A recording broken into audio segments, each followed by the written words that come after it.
Състезание. В едно планинско селище решили да проведат състезание между дървосекачите.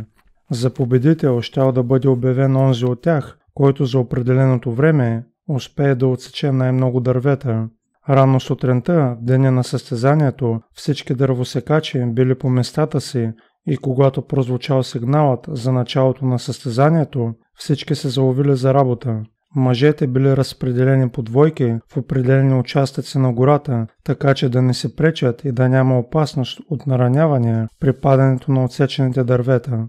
След около час след началния сигнал, един от дървосекачите чул, че неговият съперник е спрял работа за известно време. Чудесно, казал се той, сега ще удвоя усилията си и ще се осигуря преднина, още преди да влезем в решаващата фаза на съревнованието. След около час шумът от брадвата на конкурента му отново отихнал и той си помислил със задоволство, че другият дървосекач пак се почива и явно не му достигат силите и на всеки час се нуждае от почивка.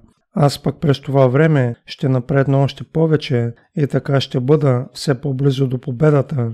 И започнал да работи с още по-голямо настървение. Така минал целият ден, докато накрая специален сигнал оповестил края на надпреварата. Започнал преброяването на отсечените дървета на всеки от участниците, но за огромно очудване на първия дървосекач се оказало, че за същото време неговият съперник е отсякал много повече дървета от него. Разочарован от резултата и от очевидната си загуба, той запротестирал: „Не може да бъде, чувах с ушите си как прекъсваш работа на всеки час за по 10 минути, докато аз не съм спрял и за минута. Не е възможно да имаш повече отсечени дървета от мен. Тук има нещо нередно." „Няма нищо нередно", отговорил победителят. „Просто аз на всеки час спирах, за да наточа брадвата си."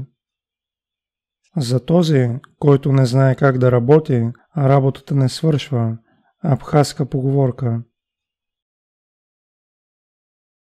Благодаря за гледането. Ако ви харесват видеоклиповете ми, моля абонирайте се, харесайте и натиснете звънеца за известия, за да получавате известия, когато кача нов видеоклип. Благодаря за подкрепата.